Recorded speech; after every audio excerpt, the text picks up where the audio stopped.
I thought it was a great learning experience. It took some of the concepts that I've learned before and just built upon them.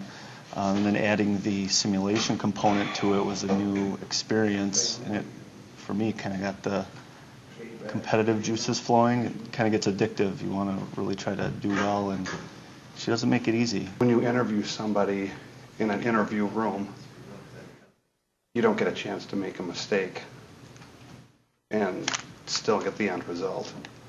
Here, you know, this is the first of its kind introduced to me, where you can make a mistake, learn from it, still come back and get the final results, you know, the confession. And how to get to the different themes, how to create your rapport and really work on that to get what is needed to find out what this person's motive was, what was their reasoning, was really helpful. Typically your practice comes in a practical application, and being able to sit down with an avatar and go through questions, watching the verbal and nonverbal cues, assists you in not taking a case and, due to inexperience, not getting the results that are needed. Being able to train somebody with this type of software, you're not putting the community at risk, but you are educating that officer to become a better interviewer. It doesn't allow you to take shortcuts or, you know, go for the kill right away, as they say. You really have to spend the time building that rapport and really, you know, probing, asking the right questions. And, you know, when you're doing it wrong and she, or not doing it correctly, and she gets up and walks out on you during the interview, that, you know, I'm going to try it again. So it was a challenge, and it was, you know, like I said, kind of addicting, because you really wanted to get it right. I've never seen this many individuals' attention taken without being bored. I mean, everybody is at it in here. Nobody's walking away, nobody's leaving. It's a challenge for everybody in here, whether you've been in law enforcement for 1 year or 30. And the more that they use it, the more they interact with the software, and then they apply those techniques to their interview skills, yeah, they'll get more confessions. How do you like there wasn't even anything in between us? I mean, it was almost, when you get in depth and it kind of takes over, you know, it's one-on-one.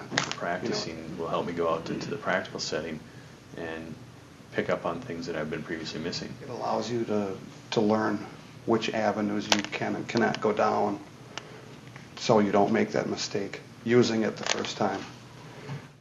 You can't always bluff your way. You can't always be forceful, intimidating to a person that you're interviewing. This allows you to sift through what you can and cannot use.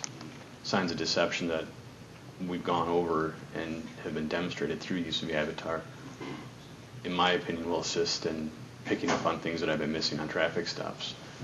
The minor things that I'm typically used to seeing signs of deception that are very obvious.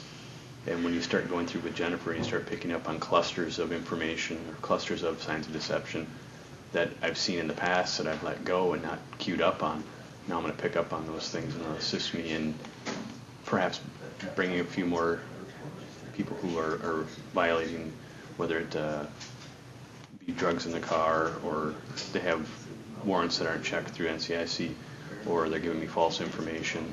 All those different criminal indicators that are there, or criminal types that are there, you're more apt to pick up on that by finding these smaller signs of deception in these clusters. I can't believe this has been out there and I didn't know about it. Being on the advisory committee at Wisconsin Law Enforcement Academy, I mean, I'm going to make a definite recommendation. You know, there's no reason, you know, this shouldn't be a part of the curriculum.